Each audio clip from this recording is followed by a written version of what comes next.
for this one. So what is cash flow? Inflow and outflow of money.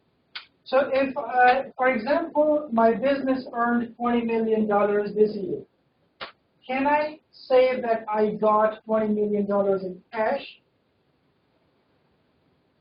My income is $20 million. No. Can I say I received a cash of $20 million? No. What? Other options other than cash. It's not just cash. Okay. So that means what you're trying to say, the cash is not going to be the same as the income, the net income. And the reason is that some of my revenue may not be in cash. I provided my services to my clients, but they will pay next year. So that will go to the accounts receivable. Even though that has been included in my income, okay, but it is not a cash flow. That's why the cash flow is not the same as the net income. Another reason is that we have included an expense which we call depreciation on our income statement. And that depreciation expense has reduced our income. But we haven't paid any cash for that expense. So that means like the income is actually less than the cash because in that case if everything else is on cash. Suppose if everything else is on cash, but we only have the depreciation which is the non-cash. So our cash flow is going to be more than the net income. Understand? Or should I explain it? Will I give you an example? Okay. Consider it this way. We've got an income of 20. That is net income. Okay. Consider that everything else is in cash. We sold on cash, we paid in cash, everything has been settled in cash. But when we were making this income statement, suppose that we had a revenue of 100 and we had other expenses of 50, okay? And so what is this operating income, for example, all other expenses, this is 50. And we have depreciation, okay, of suppose 20. So taxable income will be 30, okay? Then we pay taxes. Suppose that tax is 10. So what is the net income? Net income is 20. Okay? Now all this revenue, 100 was in cash. We received cash. We paid this 50 in cash. Okay? We paid the tax in cash as well, the $10 million in cash. But did we pay any cash for the depreciation? No, we didn't. So our income is 20, but our cash flow is 20 plus the 20 for depreciation. Understand? So this 20. Statement again. Okay. The last statement. This is the last one. Okay. So our net income is 20, right? Right. Okay. We received revenue of 100 in cash. Out of that cash, we paid these expenses in cash. The remaining cash is 50. Right. We calculated depreciation, but we did not pay any cash for this, so I crossed this. This is non-cash. Even though for tax purposes, we include this as an expense. So the remaining for income is 1250 minus 20, that is 30. There's nothing, and we paid $10 in cash as well. Right. So how much did we receive in cash? We received 100. How much did we pay in cash? 50 plus 20, 70 plus 10, 80. Is it correct? Yeah. No, depreciation is not included. We paid $50 in cash expenses, and we paid $10 in cash taxes. So our total cash outflow is cash inflow. Excuse me. Yes. So we will pay the tax next year, right? So it shouldn't be over here. Sorry, can you say that again? And just because taxes will be paid next year, I don't think that we should take this $10 out of it. Okay, let's suppose that we are very good guys, and as soon as we calculate the tax, we just right away use our credit card and pay it. Okay. All right. Okay. Okay. just a hypothetical example. So in real life, you will not receive all your revenue in cash, and all your expenses are not going to be in cash. But this is just a hypothetical. Right. Okay? So cash inflow is 100, and cash outflow is 50 for these expenses and 10 for taxes. That is 60. Okay? What is our net cash flow? That is 40. Well, what is our income? That is only 40. So, because we included depreciation as an expense, but we didn't pay any cash back. Make sense? So if you have to calculate your cash flows and you look at your income statement, and just in a hypothetical situation, everything else is in cash. What you need to do, you need to know about your cash flow. Simply add your depreciation back to the net income, and that will be your cash flow. If you have a different tax, for example, which is also a non-cash expense, you can also add that, but we don't have in this particular example. We will check that. Make sense now? Yeah. Okay. So, this is a very important statement, by the way. Okay. All right. And we will go through this company's example. Now, there are two ways to build your cash flow statement.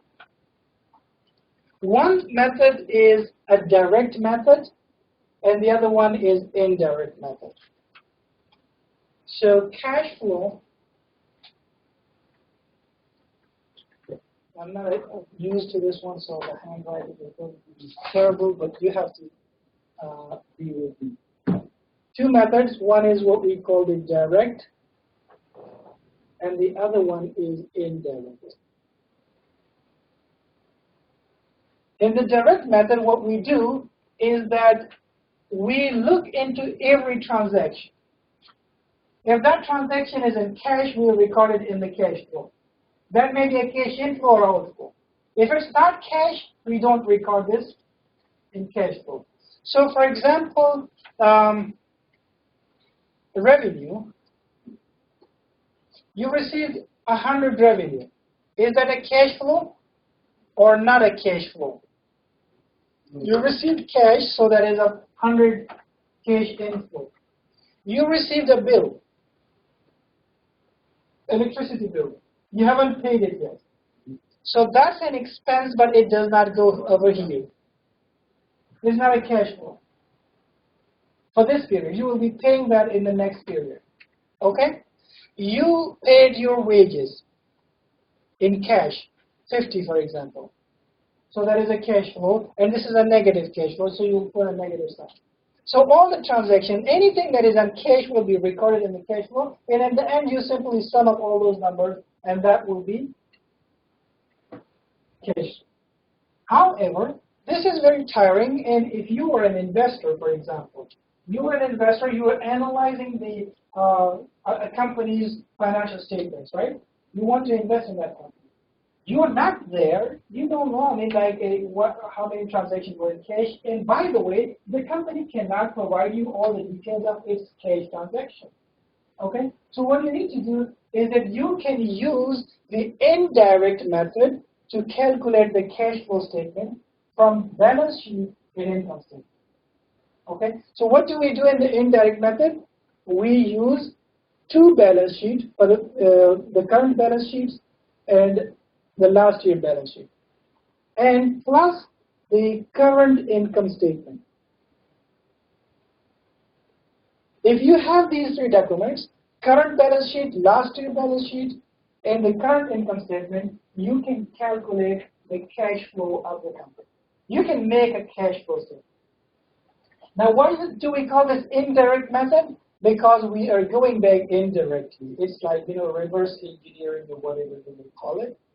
And we are going to discuss it. Any questions so far?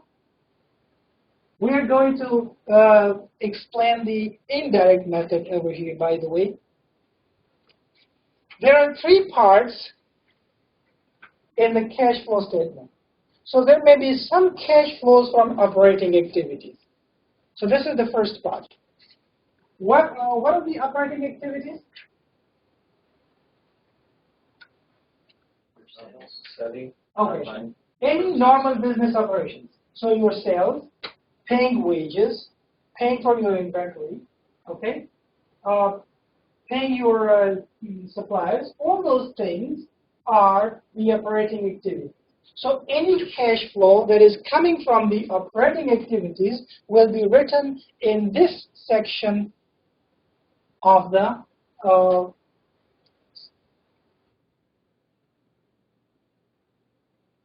cash flow statement. Then the next section of the cash flow statement is what we call cash flows from investing activities. And we talked about investing last week, right? What is investing?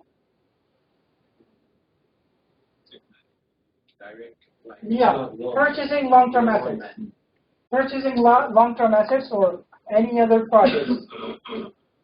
Okay?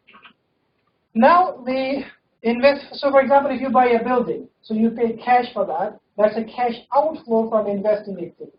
But it is also possible that you sell an asset, a long-term asset, and you receive cash from that.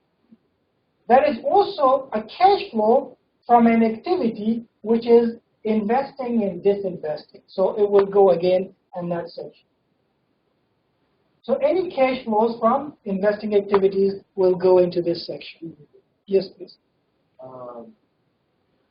Your buying a property would go under investing, but paying your rent would go under operating. Exactly. That's correct. And then we have this financing activities. What are financing activities? Getting the money for the business. Okay? So either borrowing money from a bank or from bondholders or like bonds or issuing shares, getting the money from the shareholders. Those are financing activities. So any cash inflows, any cash that you receive from those guys is a cash flow from financing activity. But you may also be paying back to those guys. So you pay dividend. It's a cash outflow, but this comes under the financing activity. If you pay interest, that's a financing activity. If you repay your loan, that's a financing activity. So that's a cash outflow from financing activity. Make sense? Okay. So we will be looking into these three sections of the cash flow. If you buy another small and you have some cash, whatever, investment, that would be best. Okay, can you say that again? Say for example, you're buying outside, buying wine. Okay.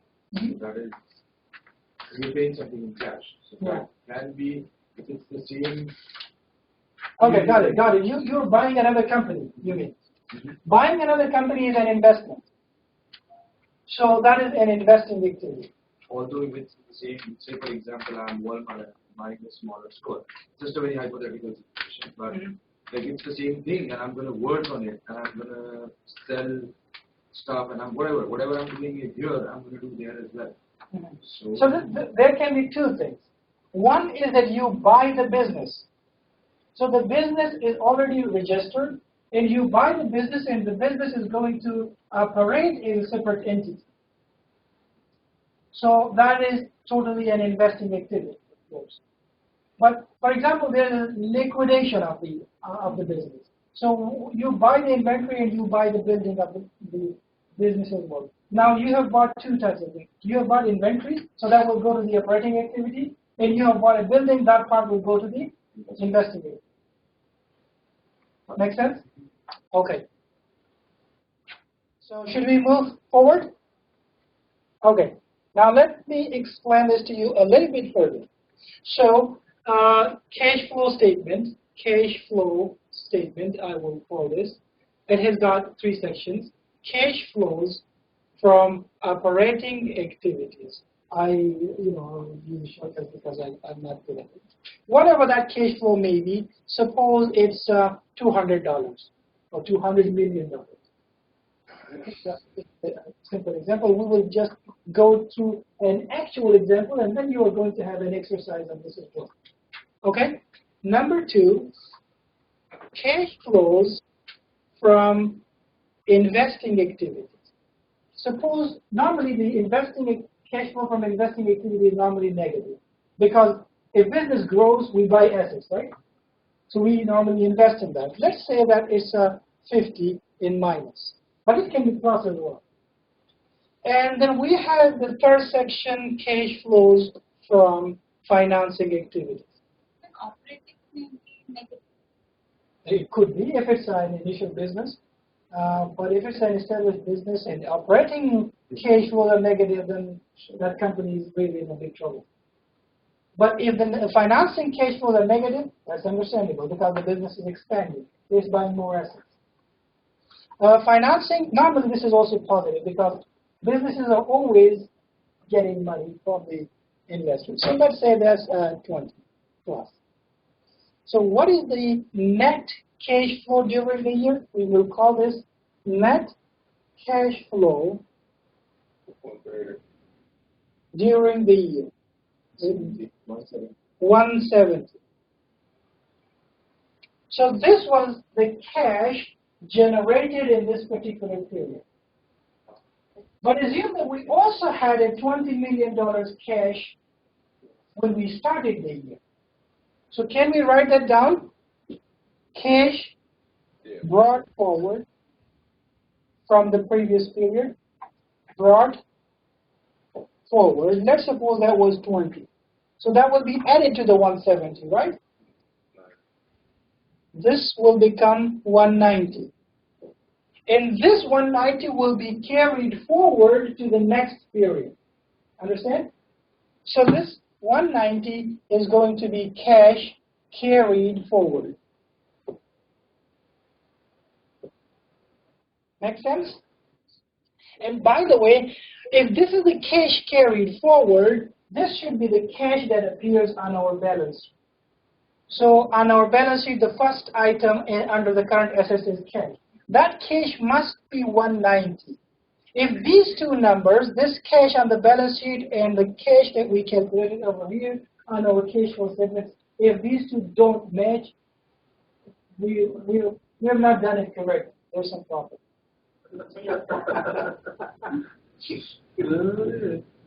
Make sense? If you sold the vehicle or sold assets, paid money, that into operating. That will be investigated. Because when you buy the car, for example, the vehicle, you are investing in a long-term asset. Now, when you are selling it, you are disinvesting. Disinvesting is the correct term? Yeah. Yeah. So, again, it's in the same category. Reversing an investment or whatever you may call it. All right. So let's go ahead and discuss the real stuff.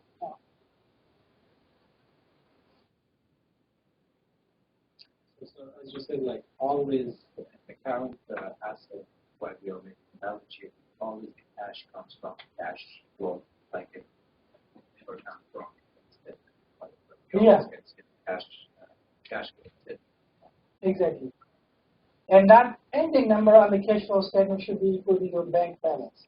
If not, then there may be something wrong in the calculations. So can you guys see this balance sheet? Yeah. Yes. Okay. Now this is a very, very simplified balance sheet. And the reason I have chosen this one is that calculating the cash flow is a very tricky thing. So I want to start with a very simple example. And now, in this case, we just started the business. And this is our first balance sheet that we prepared. This is the first day of operation. So what do we have?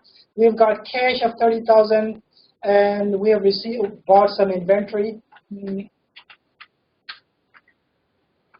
Cash of 30,000. We have bought some inventory, 10,000. Total current assets are 40,000.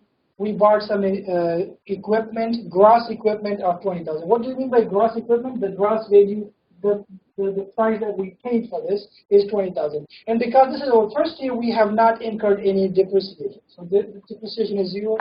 The net equipment is the same as the gross equipment in this case because we haven't done any depreciation yet. So we don't have any building. We're not rich enough to have a building. and no other long-term assets. So the total assets are equal to the current assets, which are 40,000, plus the net long-term assets, that is equal to 60,000 as the total assets. On the other side, we have got 10,000 of payables. So where these 10,000, whatever, for example, could be anything, but we have got 10,000 of payables. We don't have accrued wages. Nobody has worked for us yet. We haven't borrowed anything from the bank because our credit history is so low that the bank is not accepting us. For example, we don't have any other liabilities. The total current liabilities are 10,000. In long-term debt, maybe borrowed from a friend or a family member, 10,000. No leased assets, so the total long-term assets are 10,000. Okay, so total current assets are 10,000, and long-term assets are 10,000. Total 20,000, and owner's equity is 40,000. So 20 plus, so that is plus 40 is equal to 60, right? Which is equal to the total current total assets. Make sense? Now we did the operations for 1 year, okay, and now we have another balance sheet. This is at the end of the year. Now everything has changed now. The cash has gone down from 30,000 to 10,000. We have got a lot of receivables, okay. We have got inventories, a lot of that, and everything. Now look at the total assets. The total assets have grown to 96,000. At the start of the period, we had 60,000 of total assets. Now they've gone to 96,000. Now, if the assets have increased, that means the business has expanded. And somebody provided for this money. Either we earned it, or maybe we borrowed some more money, or the owner invested some more, whatever the case may be. But these assets have grown because they bought them, and that means more investment, or maybe income is coming. On the other hand, the liabilities have also increased, the payables, and we've got accrued wages as well, no bank loan, other current liabilities. Let's suppose we have borrowed for short term from another friend, so this is another notes payable or something. Total current liabilities, and the owner's equity has gone to 43,000. Why could that be? Because it was, if you look at the statements, please open those statements. We'll be doing the exercise. The initial owner's equity was 40,000, right? It is 43,000 now. There could be two reasons for this. Either the owner has invested another 3,000, or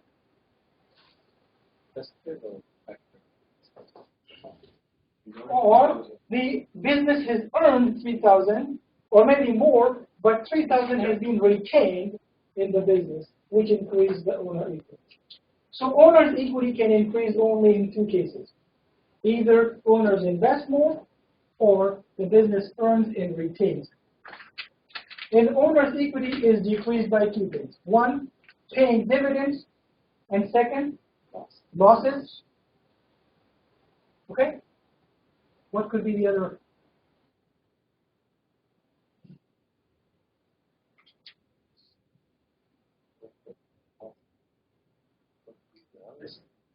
Buying back the company's own stock. If the company repurchases its stock, then the owner's equity decreases, which we call the treasury stock, right?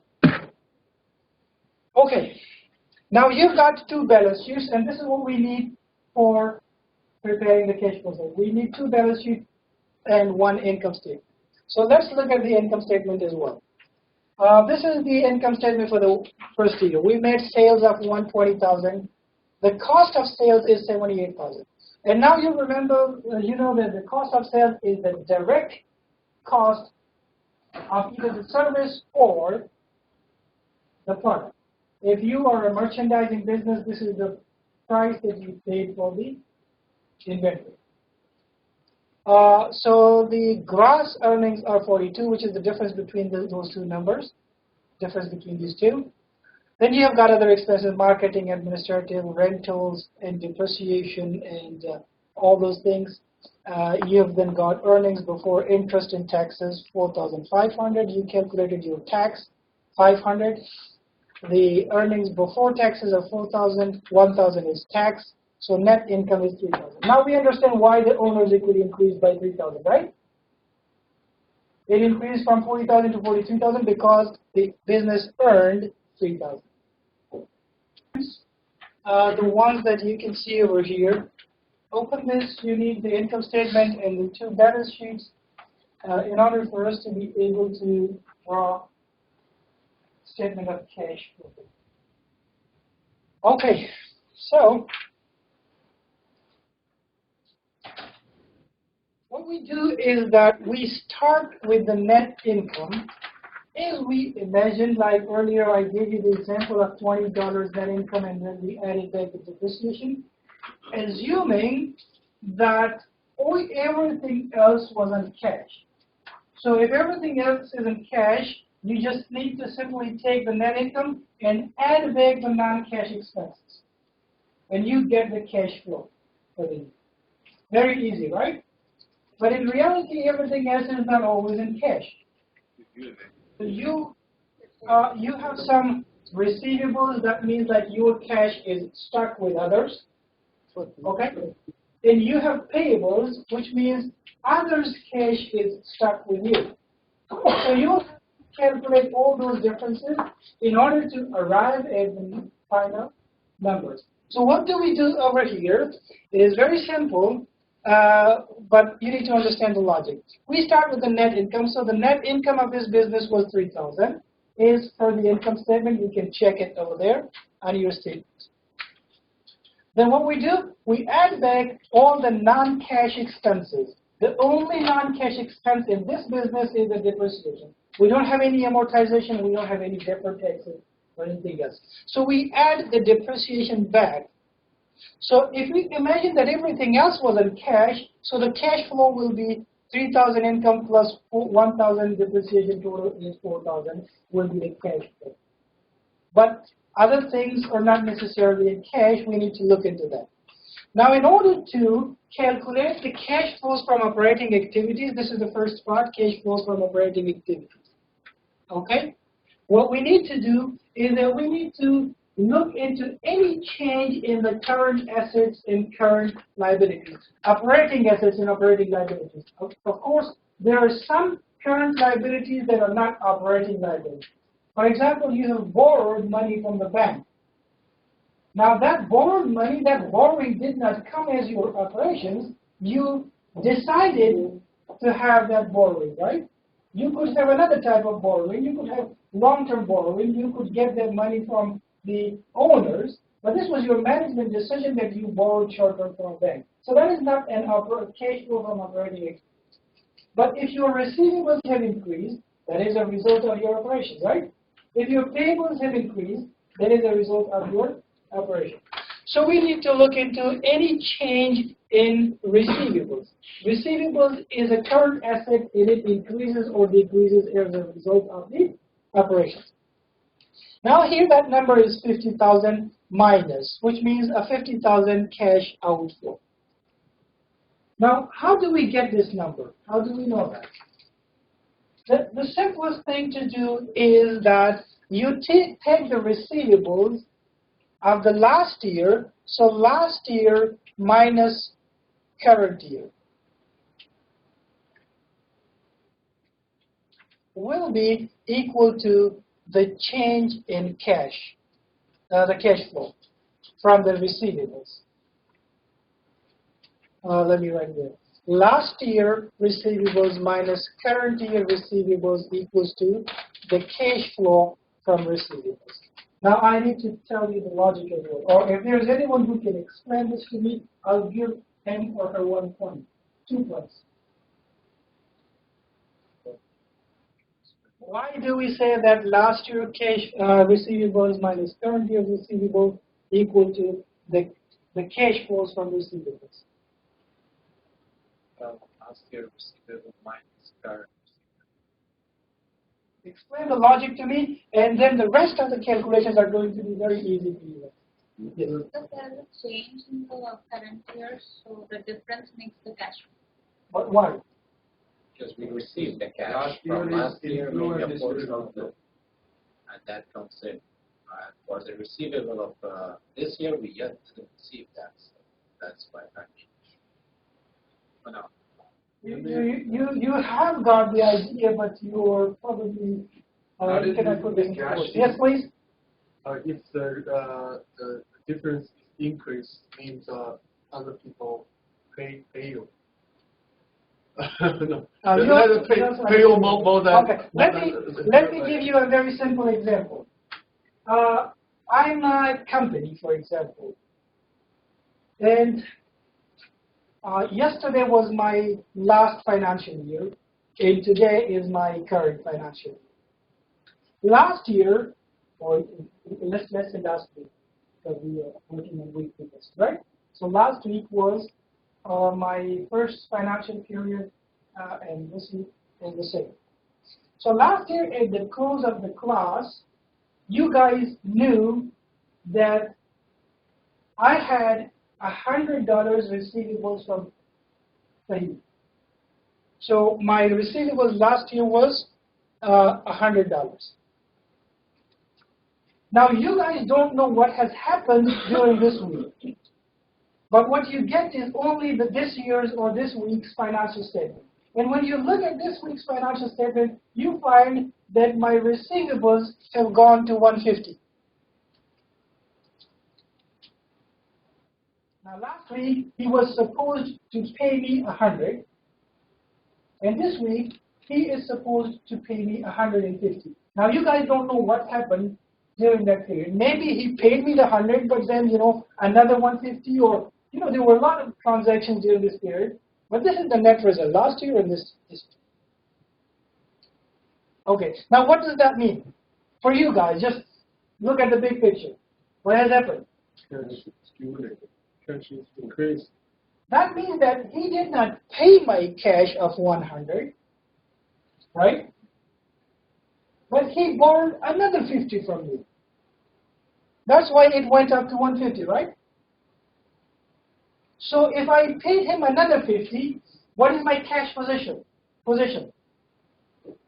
My cash position decreased by $50 during this period. We're talking about only the period that we're considering. Understand? Is everybody clear on that? So 100 minus 150 equals to minus 50. So in other words, last week he had borrowed $100 from me. So whatever cash flow was that, it was already included in the last week's cash flow statement. Now you are looking into current, you are required to calculate my cash flow for this period. If you look at this, you knew that last week it was 100, whatever cash flow that was, but that was for the previous period. And in the current period, when you look at this, now he has to pay me $150. The only thing that you can imagine is that he borrowed additional $50 from me. In other words, that was a cash outflow for me. Understand? That's why we do last year receivables minus current year receivable equals to cash flow from receivables. Does that make sense? Woodbridge? No. Does that make sense? No. Really? Okay. Yeah.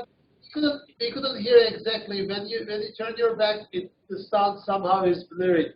And for the other people that we don't see even in the screen, when they speak, we don't understand what they say. It is not that clear. So they might to.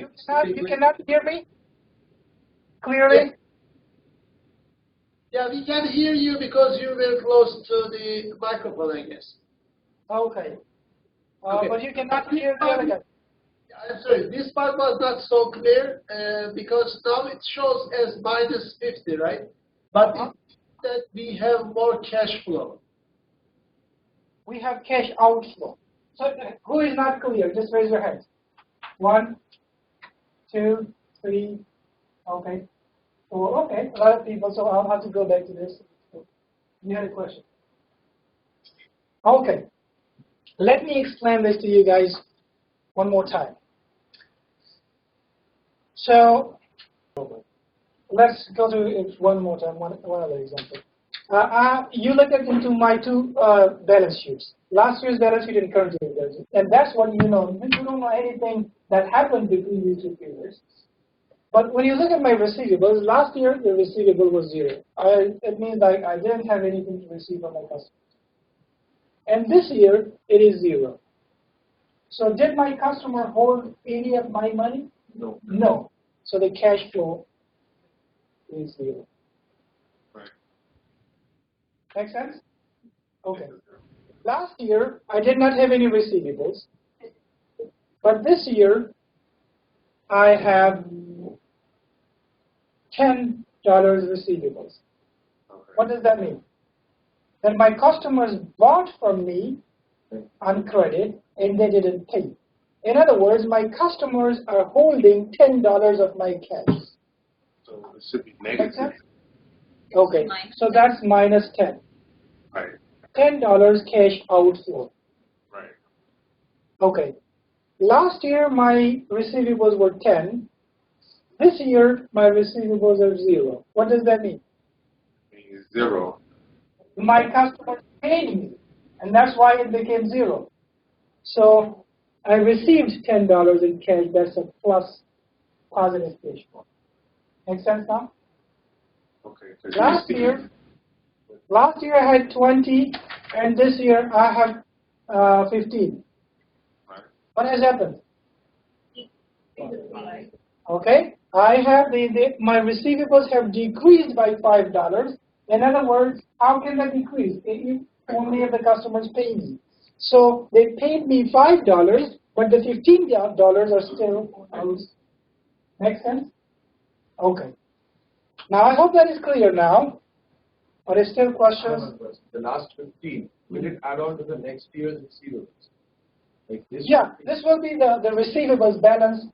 For the next year. Yeah, for the next.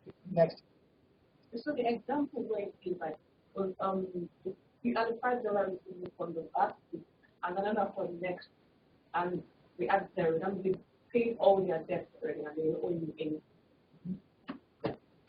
Makes sense. Okay. Now, let me give you a simple formula. For any receivable is an asset, right? So for any asset, that simple formula. The reason I took a long time on this is that it applies to any asset. So if you have any asset on the balance sheet, maybe that is receivable, that may be a building, that may be any other asset. The simple formula, in order to calculate the cash flow from that particular asset, you simply take the last year's balance minus the current year's balance. That will be the cash flow from the asset. It may be a positive number or a negative number. The formula will give you it to you as well. For liability, the formula is reversed. Yeah, that will be current year minus last year will be the cash flow. You don't need to worry about the sign. The formula will give the sign automatically. And it works pretty much on the same logic, but reverse it. Right. If you want, I can explain that to you. Yeah. As well. So let's take an example. Consider a borrowing. I borrowed from someone. Okay? Last year, my borrowings were $50. This was a liability last year. Any borrowing. Okay? And when you look at my current year's balance sheet, you find that my borrowings are $70. So the balance is 20. No, sorry, I'm putting that in reverse now. Last year, I had That's what, yeah. Your L's look like each other. Last year I had 50. Okay. No, that's not last year. That's So current year. that's the current year. So current year I have 50, and last year I had 70. So last year I had $70 in a loan of $70. But this year the loan has gone down. What does that mean? I have paid. I have paid, and paid means cash outflow. So that's why 50 minus 70 is equal to minus 20. That minus, that's your output. Yeah, that's my outflow. Make sense? And you can take the other examples as well. Because you still owe Yeah. So last year, let's suppose I had current year 70, and last year I had 100, for example. Current year I have 100, last year I had 70. That means I have borrowed some more during this period. So that means a cash inflow of 30. You have $30 pocket. Yeah.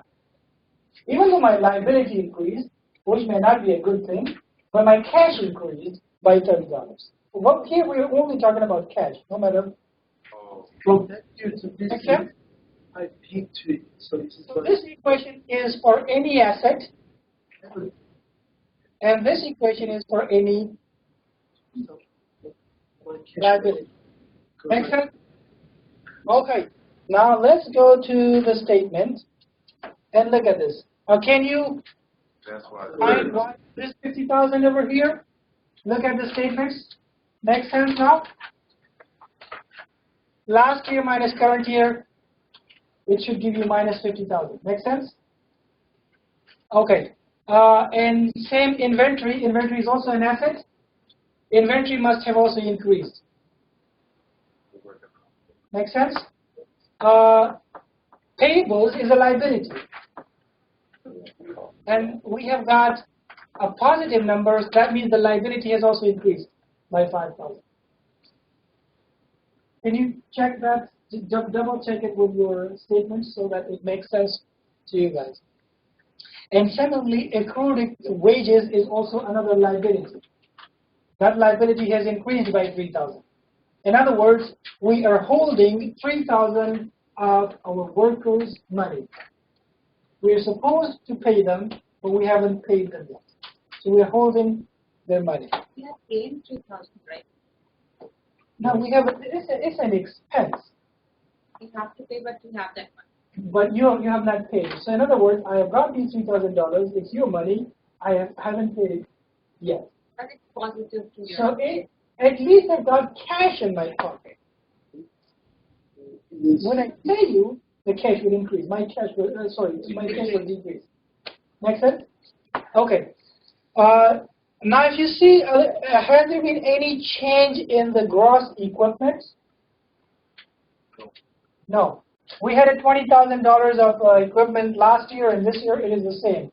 Even though there is depreciation, it is a result of depreciation. The net value of the asset has gone down to 19,000. Okay. But did we pay or receive any cash for that difference? No. The depreciation is already a non-cash expense, and we have already considered that over here. Right? Okay. So there was no change in the long-term assets. So there is no cash flow from investing activities in this. Okay? All right. The next one, there was a short-term liability, and that is probably what we call the other short-term liabilities. That is a borrowing, maybe from a bank. So this is not an operating activity. This is a financing activity because we borrowed money. And that liability increased by 25,000. So we have a cash inflow of 25,000. And net change excluding cash amount. So it is actually the sum of all these numbers.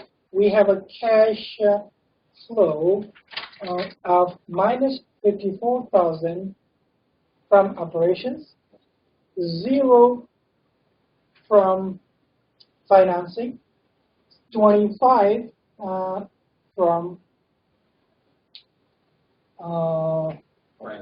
financing. So add them up, and that will be 29,000 cash was consumed during this period. How much? Yes. Where did you go back to short term liability? Put that on the previous sheet. You have Other short-term liabilities. It should be With other current liabilities. other current liabilities. Current, yes. So other current short term? Yeah, under the short term.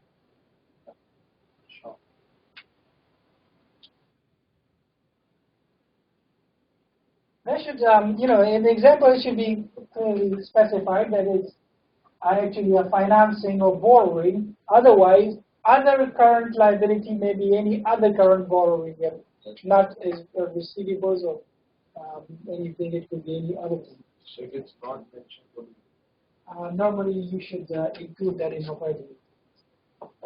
But here in this case, I told you that it's from there, even though I should include that. Okay.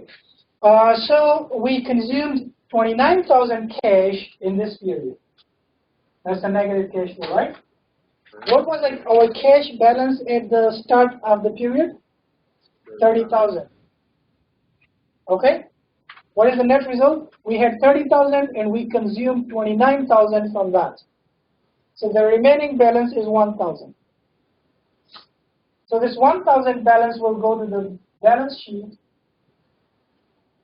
Yeah, the cash balance for the next year, and that should be equal to the cash balance on the balance sheet of 2012, what the current year is. In this case, can I say that $1,000 should be the balance of your bank account? Yeah, which is this one. This is the balance of the bank account. So if you get this equal to that one, then you got it correct. Otherwise, they may be surprised. Make sense now? All right. Now let's do an exercise. But let me go through that exercise with you guys. Or rather, I should do that exercise.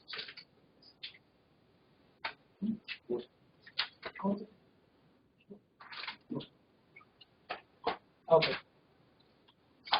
So again, I have given that exercise over here, but let's do it together. So that exercise is coming from the financial statements that we have been discussing. The first example that we started with the U.S. composite company. And so we already know the financial statements. This is the cash flow. Statements are these ones. This balance sheet, guys, did you see this? These are the two balance sheets for this particular example. Okay. Okay, and the income statement of this company will be used to go. So this is exactly the same company. I was doing the labor job to put all these numbers over here and do the calculations for you guys. So I've done this, and probably you can have another practice on this one. So I did all the sum of the current assets is the total assets, all these both numbers, and that's accumulated depreciation in total assets. These numbers in the bracket mean that these are negative numbers. Yes, please. Do you want to say something? Yes. Could you make it bigger? Because it's like 16 fonts, and I wear glasses. Okay, good enough. Is that good? Right there. That's, yes, that's good. Okay. All right. So this is the these are the two balance sheets for the 2 years, 2011 and 12, and here's the income statement. I was doing it, but finally got stuck somewhere, so I did only the operating activities, and we will do this all together, right? So let's go through this. We'll do it together. Okay. So net income, as we started in the previous example, we start with the net income, right? What is the net income? It is simply equal to the net income on the income statement, which is $86, or $86 million. Okay? What do we do next? We add back the non-cash expenses. So there are two non-cash expenses in this example, $90 for depreciation and $13 for deferred taxes. Remember that we talked about that last week, that deferred tax is a non-cash expense. So let's double check that. $90 is depreciation, but we add this back in case of cash flow. Even though we remove it when we make the income statement, but when we make the cash flow statement, we add this back. So that's why it appears as a positive number on the cash flow statement, because it will be added to the net income to increase the cash. Okay. And then we have $13 in deferred taxes. Again, this $13 in deferred taxes. This one, the $71 is the current tax, so this is not a non-cash expense. We will have to do this. It's the same one. This is the income statement balance sheet and balance sheet. So the $90. Okay. All right. So makes sense so far? Okay. Are these three things clear? Okay. Next we go to the changes in accounts receivable. So I have not written as increase or decrease in accounts receivable. I simply write down change in accounts receivable. That may be a positive change or a negative change. And the formula will tell me. So because accounts receivable is an asset, we do last year minus current year. So we go to the accounts receivable. I have already done that. You can do it over here. Go to the accounts receivables last year minus current year. Right. So that is receivables last year minus current year, which is 24, and I got that 24 as well. Make sense? Inventory is another asset, and if you look at it here, inventory is right before the receivables, and I'm applying the same formula. So what you can do is simply drag this down, because these are adjacent cells and the same formula. So if you double check it, it does the same. Inventory last year minus current year. And the other, as I told you here, we have not specified whether this is whatever this is, but again, this is an asset. Another asset is increased current asset. It could be we purchased some other company's bond or whatever that may be. So again, the same formula applies, last minus current. So again, if you see that is adjacent changes in others, so just simply drag down the formula and it does the thing for you. Make sense? Now we go to changes in accounts payable. So accounts payable is a liability. I cannot drag it down because it's on the other side of the balance sheet. So, okay, equals to, now liability, we reverse the formula. Current minus loss. Payable, current minus loss. That is 16 plus. So we received a 16 cash from payables. In other words, our payables have increased. Accrued expenses. Again, this is a liability, so current minus lost. Accrued liabilities, where are they? Here. Accrued expenses. Paid. Liabilities minus 205. And you got 18. So simply add all of these numbers, and you get 202. So we have got a positive cash flow from our operations. In other words, our business actually generated cash. How have we got 40? This one? This is the deferred tax, which is a non-cash expense. And that is over here.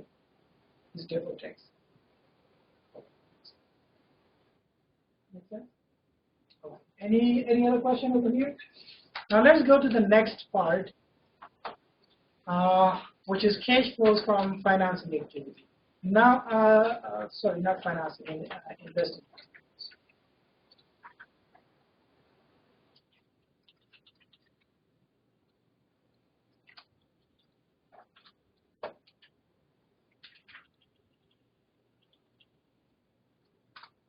Okay, now if you look at our previous example that we did, actually we did not have any cash flow from investing activities, which made our job very easy, but it's not going to be that easy in this because we have got some cash flows from investing activities. So let's go and probably copy those items so that it's easier first.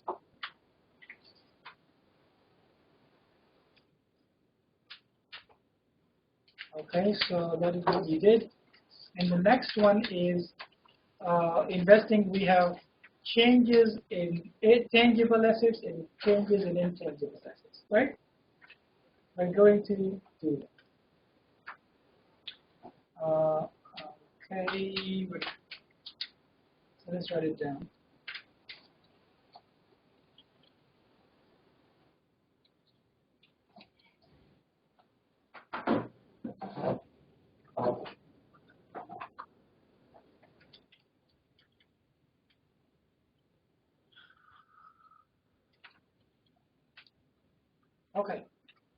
So tangible assets, let's go to the tangible assets and look at that. What are they? Long-term assets. They must be on the balance sheet, right? The long-term assets are plant, property, and equipment, PP&E. And then we have accumulated depreciation, but if you remember that we have already done the depreciation part in the beginning of the cash flow statement, so we only consider the gross numbers. Now last year, our long-term assets, PP&E, were 1,274. They have gone up, which of course means we bought some more assets, right? So we do the same formula. So this is an asset, so last year minus current year. You apply the same formula. So go there and equal to last year minus current.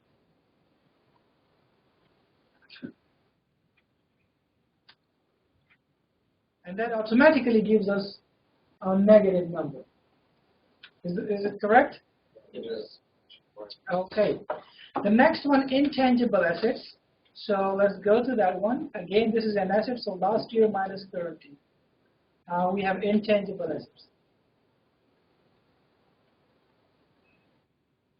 Again, a negative number. So we have invested in both tangible and intangible assets. Make sense? Maybe we purchase another patent or copyright or whatever. So, yep. So total cash flows from investing activities.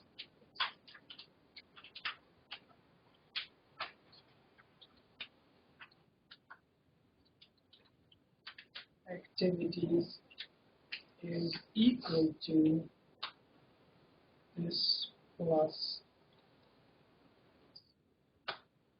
173. And normally what we do in accounting is that if we have a sum, then we put a line before that.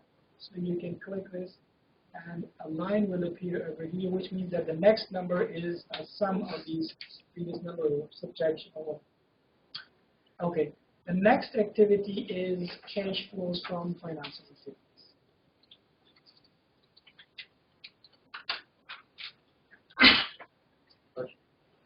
Yes.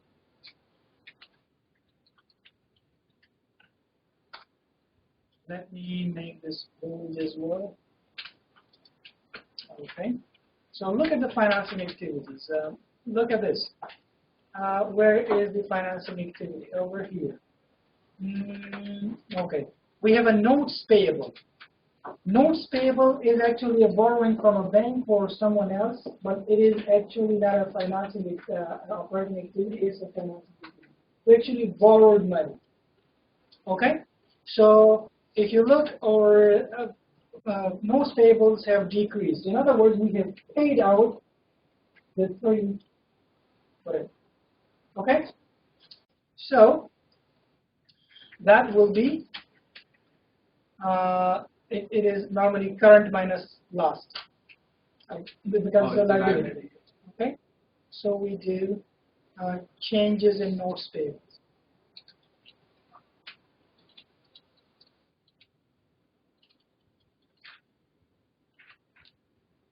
Equals to current minus last. Automatically that gives you a negative number. What is another financing item that we can consider? Look at the long-term liabilities. Deferred tax, we have already considered that. Long-term debt. Long-term debt has increased. Okay? That's another one. So we can write down changes in long-term debt.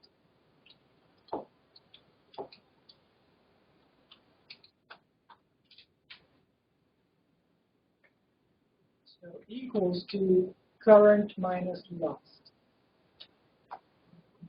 Long debt. Right? Minus $13 from 13. Look at the equity portion because this is also the financing portion, right? There is no change in the preferred stock, so we don't need to write it.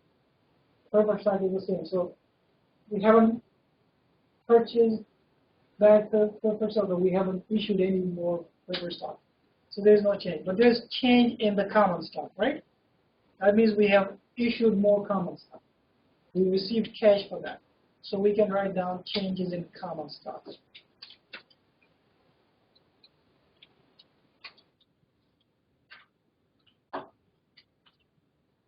Equals to current minus last. Because this is on the liability side of the balance sheet. It receives the same thing. So we receive 23 from there.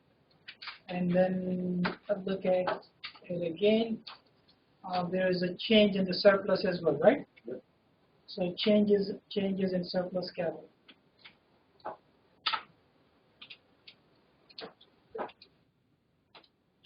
Capital surplus equal to current minus last. Just hold me if I'm making any mistake, okay? Because you're too many in number one.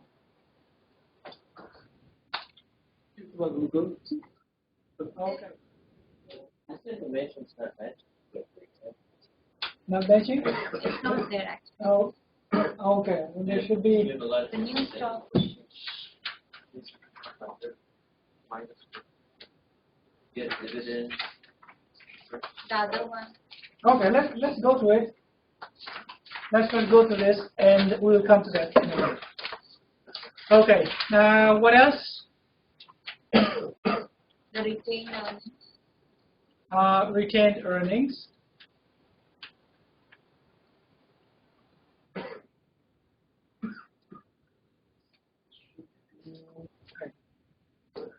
Retained earnings is actually going to the net income, and what we need to do is that it has already gone to the net income portion. What we will do is that we will look into the dividend payment.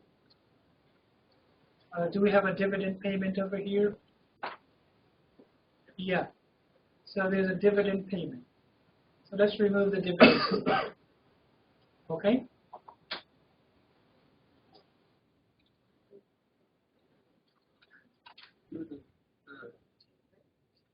We do not consider the retained earnings because retained earnings is not a cash flow. It increases the equity, but it is not coming from the outside. Understand? Actually, the business earned the money and kept it. So it was not received no new money was received from the owners. Make sense, right? So there was no cash flow as a result of the retained earnings. But of course, there was a cash flow as a result of the dividend payment, cash outflow. And that is equal to $43. So minus 43. Let's, do we have anything else? Just have another look. Yeah, we have treasury stock as well. So treasury stock, last year was 20 and now it has 26. That means we have purchased treasury stock and we have paid cash for it. So the same formula applies. You can write down changes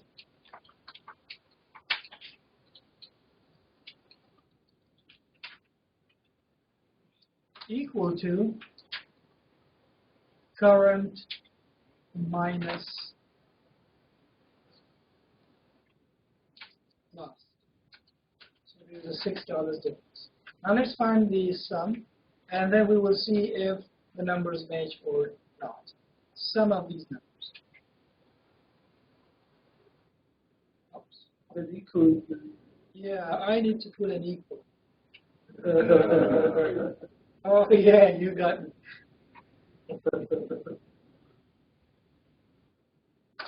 Okay, what is that? 4.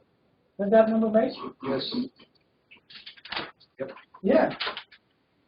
So, actually, what we have done over here, this is a very simplified version, and you would probably not really understand this because some of the things have been combined over here. But that is a step-by-step, and I hope you understand what I did.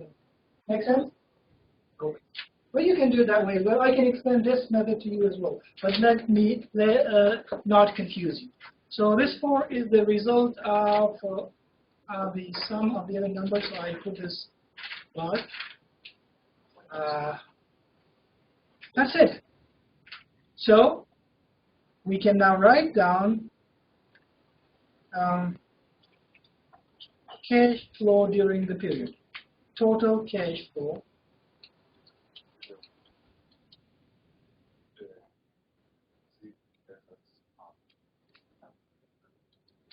period that is equal to the cash flow from operations plus the cash flow from investing plus the cash flow from finance. Okay, 33. Is that correct? And again, this 33 is the result of sum and summation and subtraction. So put another bar here. Okay. Then we had cash carried forward, right?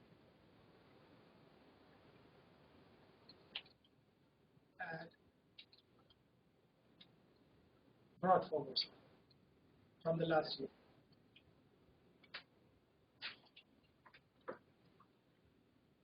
What was that? That should be the cash balance on the last balance sheet.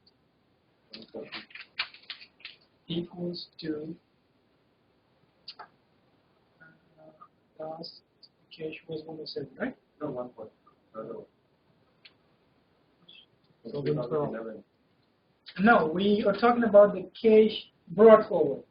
So we brought it forward from 2011. Oh. Okay? So the cash carried forward will be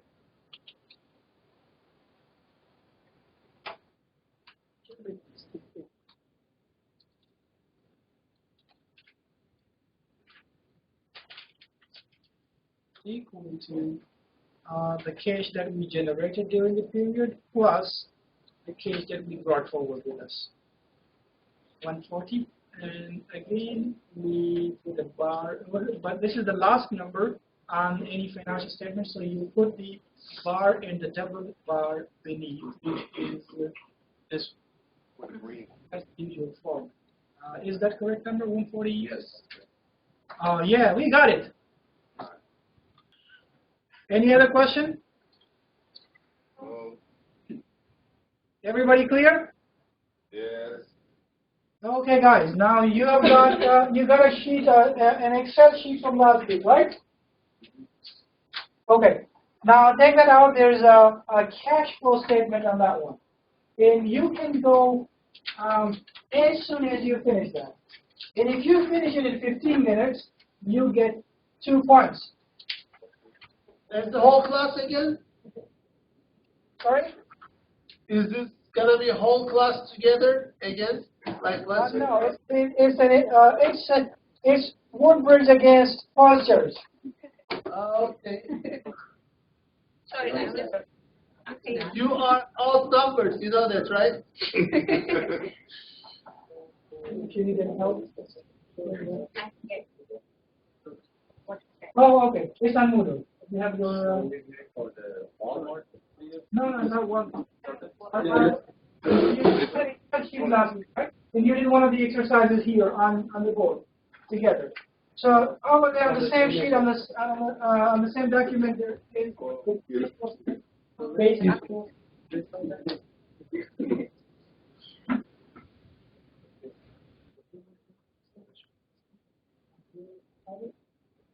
okay, you can sit down with someone else. Okay, work in groups, okay? And every group will get the points. So choose your group members. You're freedom, but not more than 3. You can work alone or maximum group members is 3. And there's points, that means 2% of your grade. That's a big deal. So.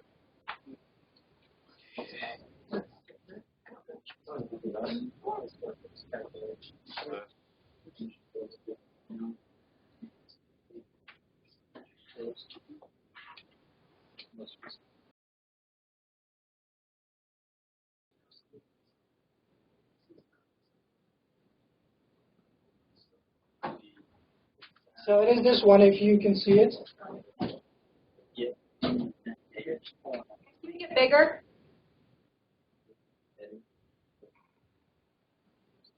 Yeah. So you did this part Last week you made the income statement. This one all together, the whole class. Okay? And you also completed this part of the balance sheet, these three numbers. Okay? Now the next thing that you need to do is to complete this cash flow statement. Based on these balance sheets and income statements. Good.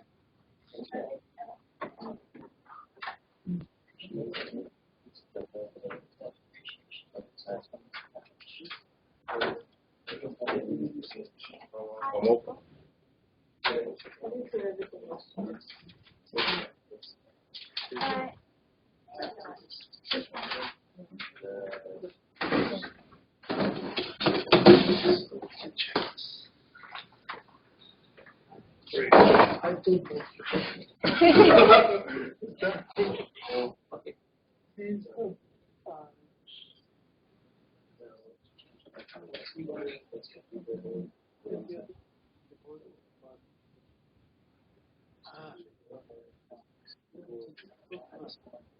was like this. Coming to the not my institution.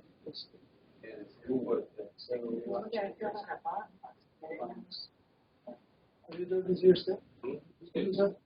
Are we supposed to do the same thing, like take the cash flow statement from the balance sheet as per the income statement? Yeah, so all the items have been given here. So what you need to do is take the net income from this income statement, which you have done previously. This one, the net income, this number.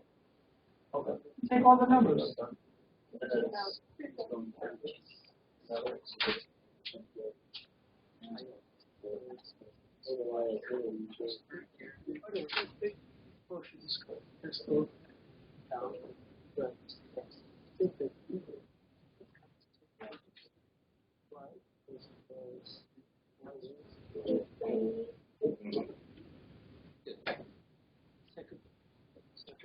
Picture, you can unplug that here. So we don't have to go up. Yeah.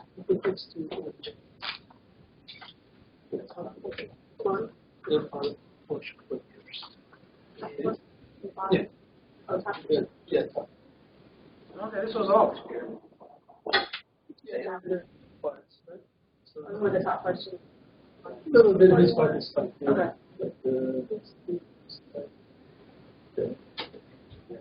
So we were thinking 31.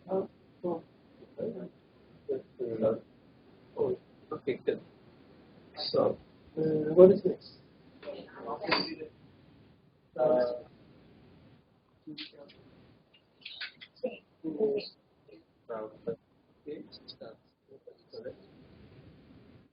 No. Careful. You need to change the accounts receivable. Where's the accounts receivable?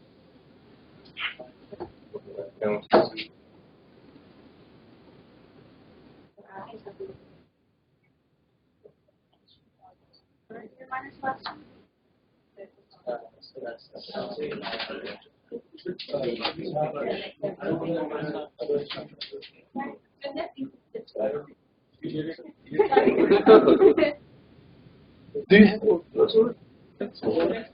Are they? Haven't said it.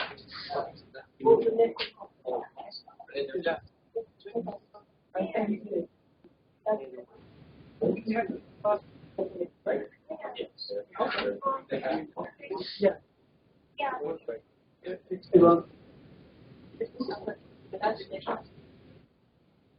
Okay. That's good. Accounts receivable. Okay. Increased work. So cash for effect purpose. So it's last for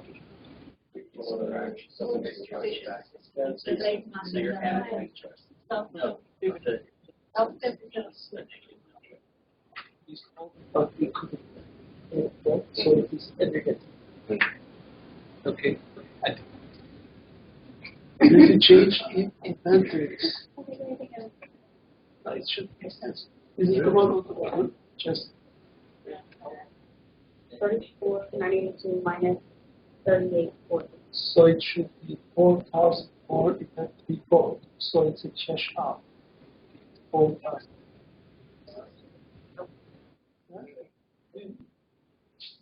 Yeah. I said, all right. Yeah, so you know, it took me like 4 hours to do this. Okay. And look at this one thing. That was off. Okay. I do the Walmart. Line 50. So accounts payable, Accounts payable increase. So it should be a like positive. 7,000. Yeah, it should be a Yeah. okay. What about accruals? Changing accruals 59. Yeah. 8,000 increase should be an increase. Right? Yeah. What does it mean? Huh? What does Yeah. it mean? So what does that Accrual that you add, keep adding up accrual. You know. all right? Yes. Okay, so then provide used by the thinking activities is the total of sum of this, right? In each net income and come on that operating, yeah, personal plus dollars. It's just Oh, well, I did the long way, you know. old story. All right, so investigate this. Cash use the accounting cost of fixed assets. For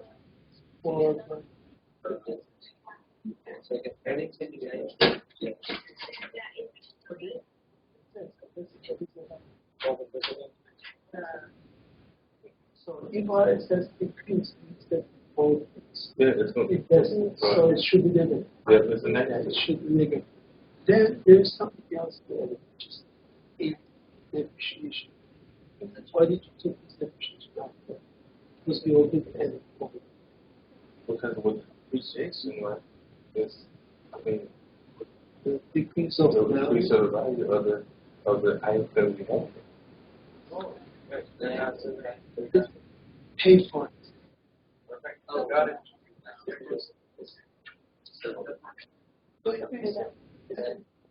But I'm not sure if we have to show them. We really should.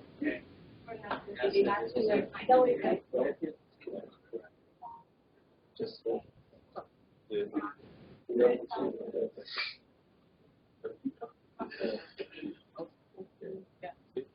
Calculate cash use take by fixed assets. Yes. Yes.